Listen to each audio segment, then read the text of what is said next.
All right, so this is review number 11, and we are continuing on in content area 4. Again, content area 4 is our largest content area. It's going to take us all the way to 1980. This is another piece made in 1907 called The Kiss. So our last work that we ended review 10 with was The Kiss, 1907 by Gustav Klimt. This is The Kiss, 1907, Brancusi, right? So in review session 11, we're going to look at modernism, Fauvism, German Expressionism, the international style, Stijl, and Russian propaganda. So we're not going to, again, a lot of these art movements, we only have one piece from. So it seems like a lot, but you guys have got this. So this is going to be just kind of classified as modern, but very heavily influenced by the Cubist movement that has just started in 1907, the kind of ideals of Cubism. And remember, he made multiple copies of The Kiss as well. For this work, we talked about how it's that idea of truth to materials. So when we look at the past and we think about art leading up to the modern era, right? So we think about modern art as starting probably around the 1850s. Okay, but art leading up to that was oftentimes to trick you, to fool you, to make it look like it's something that it's not really, right? We know that, for example, Rachel Roush, right? Like her paintings of fruits, they look so realistic and they're trying to trick us, right? They're not actually something you can reach up and touch. It's just a painting. Well, once we get to modern art, right? It's not lying to us. It's truthful. It's telling us how things really are. Hey, this is a piece of stone, right? Not like Bernini, who could transform marble to look like flesh. Now Brancusi's transforming limestone to look like limestone. So truth to materials, right? Honesty, very, very important in the modern art context. It's a couple embracing and a kiss, very simple form. You can tell the shape of the rock that it was cut from. Remember that this object was meant to be put on the floor. And this is how he wanted it presented, without a plinth. That's a very modern idea. That's a change from the past, where sculptures like Donatello's David were always lifted up on a plinth. We saw the same thing happen with Rodin's Burghers of Calais, where he wanted it at ground level. Same thing here. He wants this on the floor. Now the museum has it up on a small plinth, but a plinth. But this was meant to be on the floor. Again, this is one of many copies that he made. All of them have a little bit different flavor to them. Very simple stone, and it shows this embracing, which is very timeless. Since forever, people have been kissing. So this is a very timeless, honest idea. Remember that Brancusi worked with Rodin for a while. Again, Rodin made Burghers of Calais. And so this is Rodin's version of The Kiss. And it's quite possible that Brancusi's responding to this sculpture here. All right, The Goldfish. This is a work by Henri Matisse. Fauvism. Remember that fauve means wild beast. And so this work was made with no real restraint to color. The color is just very vibrant, very garish. Fauvists used a lot of pattern in their work, a lot of bright color, a lot of pattern. There's never anything offensive or scary or anything but pleasant in a Fauvist work. Fauvist painting is all about joie, right? The joy of living, joie de vivre, joy of living. So it's always going to be very easy to look at, very pleasant. This work was influenced by Matisse's trips to Morocco, where he said he just saw people looking at goldfish and they would meditate as they were looking at it. And so he's being influenced by that trip. With this work, we talked about how water distorts. And so you can see that distortion with the reflection of the fish on top versus the fish below. The perspective is not correct because, again, modern art is about honesty. It's about truth. It's about saying, hey, this is a flat surface. And this painting, it's not real. Okay. So it's bringing those things back. It is surrounded by flowers, very typical of a Matisse. Matisse, remember, he's the one who told Picasso he had killed painting when he made Les Demoiselles d'Avignon. So, all right, so now we're going to skip forward into German Expressionism. We're going to see two types. De Blue Right Air, this is the first one. And there's our artist Kandinsky sitting on a can. Kandinsky, get it? Okay.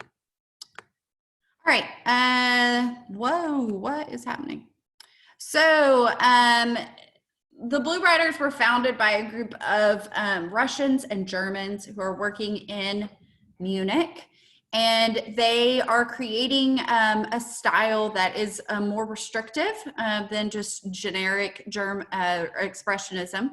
They're responding to those concepts of synesthesia. Their styles are all very different. The artists have different styles, but they're united by this goal to show a spiritual truth, right? So the Blue Riders are trying to show a spiritual truth, very much influenced by medieval mysticism. So improvisation 2-8, again, this has not been on the exam, so this would be a great piece to know. Expressionism, more specifically, the Blue Rider group. Kandinsky is our artist, and remember, he's painting he's painting some of the chaos leading up to World War I. He is painting scenes of the destruction of mankind, whether that's through war, flood, and scenes of the apocalypse, right? The horse riders of the apocalypse. There's a little town on a hill over here. And so it does have some recognizable things, but it's very highly abstracted, very influenced by music. We know he painted along to great symphonies. Improvisation is a musical term. So this is improvisation 2-8. Each color has a spiritual meaning, blue being the most spiritual of the colors. So remember, as we've gone into the 20th century and as the world is changing so much, especially in the years leading up to World War I, and then the effects of World War I, and then World War II, we see a lot of change in art. And that makes sense because if the world and its governments and its peace has been turned upside down, shouldn't the art world turn upside down as well? Absolutely. Just threw that in there. All right.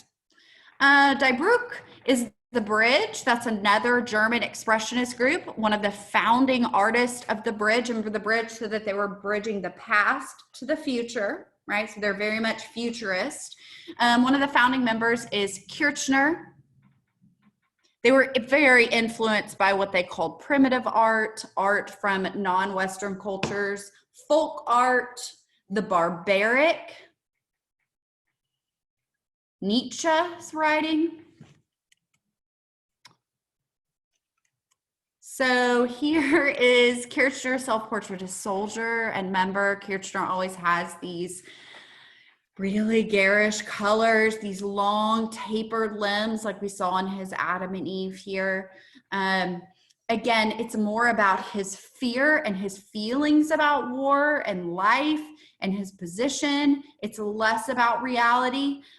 So self-portrait, he's in a studio. His studio model female is behind him. Again, it's important to remember that his hand was not actually cut off. Instead, this is showing his fear of going to war. So he's dressed as a soldier. So he's afraid of going to war, losing the ability to create artwork.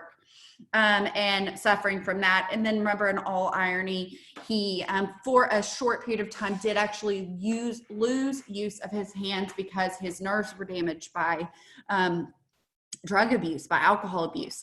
And so he was trying to self-medicate to cope with his anxieties and his fears about the war and about what it was like to be a young man living in Germany at this time. Complicated coming of age, absolutely. His work deals with the horror leading up to World War I.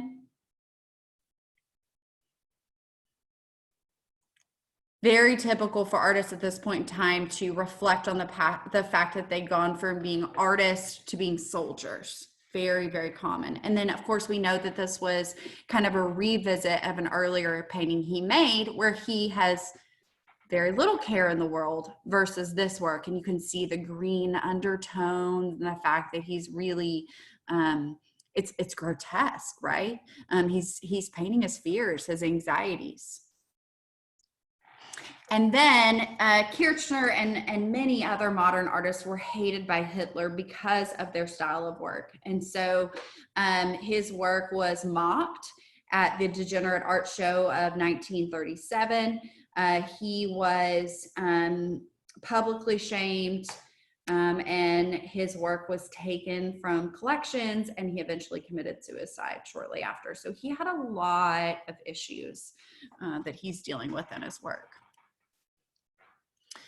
Okay, memorial sheet for Carl Liebknecht. I think you guys did this piece on your own. This is a woodcut. Remember, printmaking is made to spread ideas or to sell prints. So this work, probably a little both, but mostly to kind of spread this documentation. For Kath Kollwitz, a female artist, this was a way of documenting what she saw happening of the effects of the war in Germany. Now, her husband was a doctor. They chose to live in a low-income area of town where she's documenting these uprisings, the way that war is affecting particularly the lower class in her art. Mothers losing sons, this idea of assassination that we see here with the memorial sheet, this idea of uprising, mobs type situation. And she's documenting that, even sickness and death. And then she's creating these prints probably as a way not only of documentation, but also processing what she's seeing living here. We can tell it's a woodcut because of the really kind of rudimentary gouge cuts, these really kind of definite deep cuts. Some of the figures appear almost mask-like they're wearing masks. There's this way of showing value that is done with line, what we call hatching. And then this is a play off of the religious lamentation scene where we will have Jesus dying and being mourned. But instead of Jesus, it's a leader, a communist, local communist upriser who was trying to make things better for his people, his family. And so this was likely commissioned by his family, or it may have just been commissioned by somebody in honor of him. We know, again, that this happened January 1919, so it has the date on there. Again, it's a print, so this would be made by cutting into wood and then stamping, right? So when she would cut in, she cut in mirror image in reverse.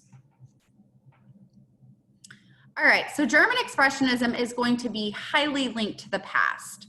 And so if we're thinking about just even facial expressions, look at the similarity in Kirchner and Kollwitz's work with this kind of grotesque, exaggerated horror in their faces that we see in the Ratschen Pietà from Germany. All right, look at how the human body has changed over time, right? So 1200s, 1300s, 1400s, okay.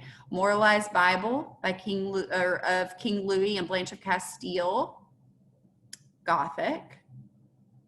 Giotto, Arena Chapel, Scrivani Chapel. This is Proto-Ren. This one.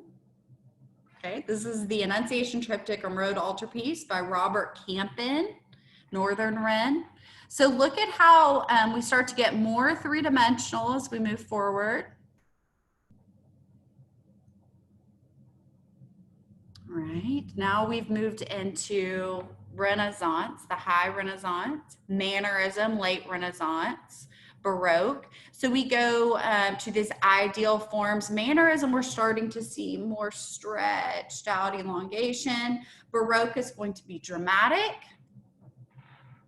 So 15, 15, 16. After Baroque, right? Neoclassical.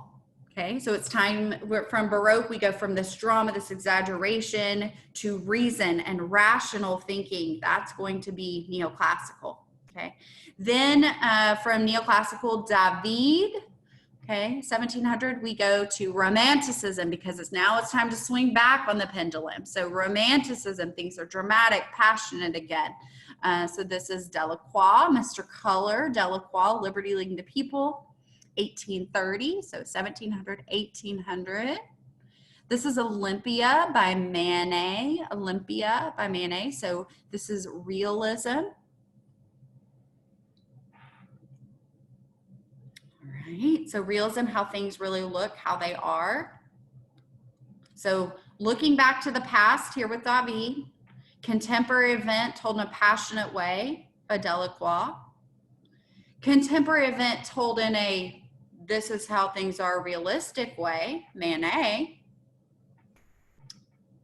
How I feel about things, Gauguin, right? And then Picasso, here's one interpretation of the female nude, right? Picasso. So we go from realism and then we start exaggerating again. The ultimate exaggerations. All right, international style. International style is going to be my favorite style of architecture. This is looking at a clean, sleek style, very much focused on steel and glass. It becomes a symbol of corporate commercial buildings in the United States. In Europe, it's more common in homes as well as buildings.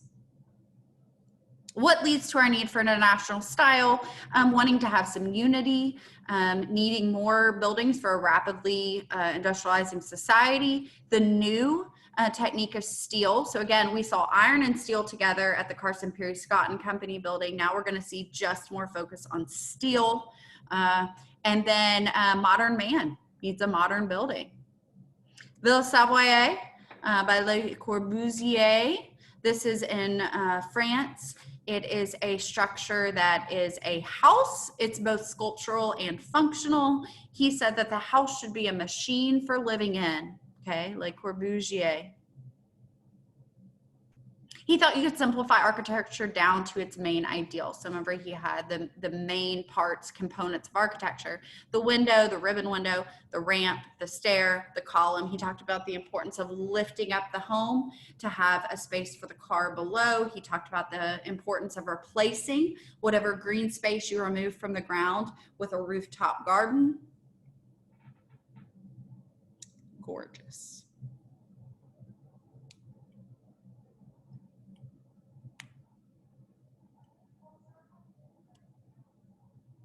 Timeless classicism, it still has columns, right? It still has this horizontal thrust. It has some things that are classical, some order, some reason, some perfection, but it's so different from the classical as well. So this is truly looking back, right? Tradition, continuity, and then change.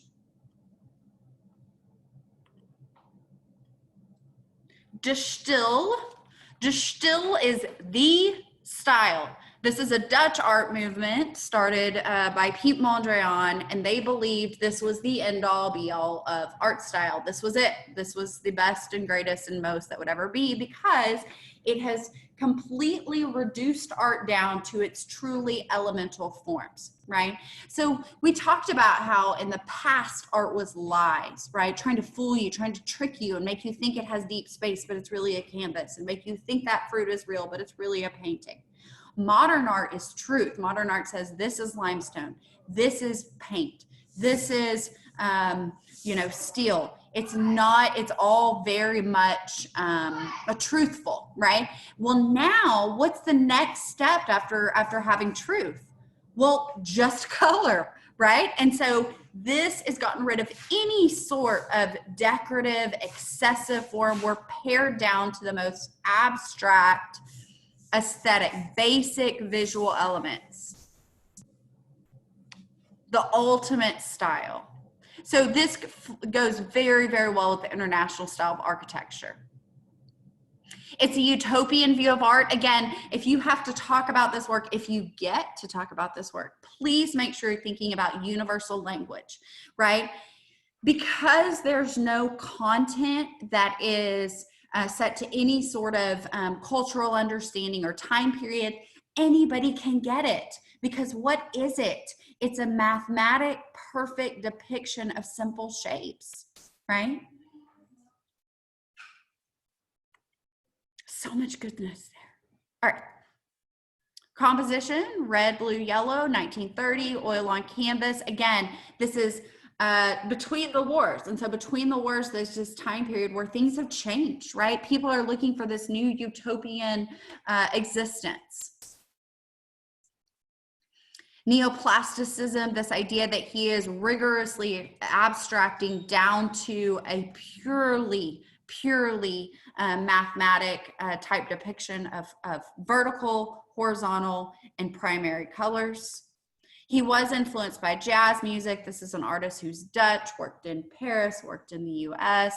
His getting to his abstraction was a process, took some time. All right, and so lastly, for review number 11 is the Russian propaganda work of Stepanova.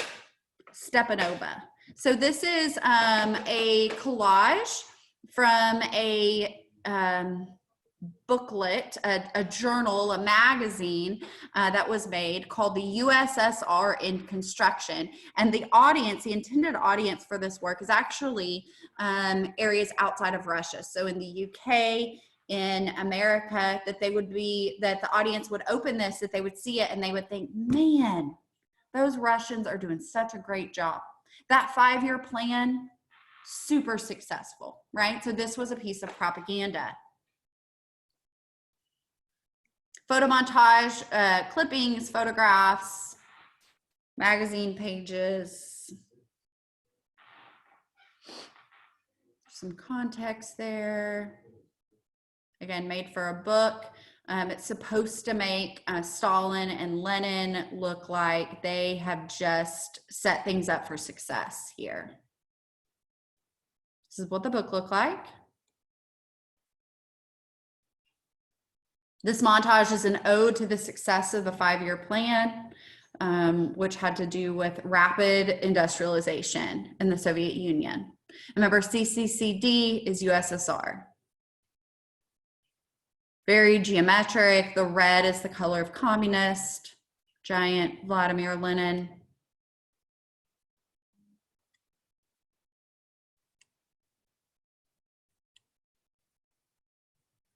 All right, we'll stop.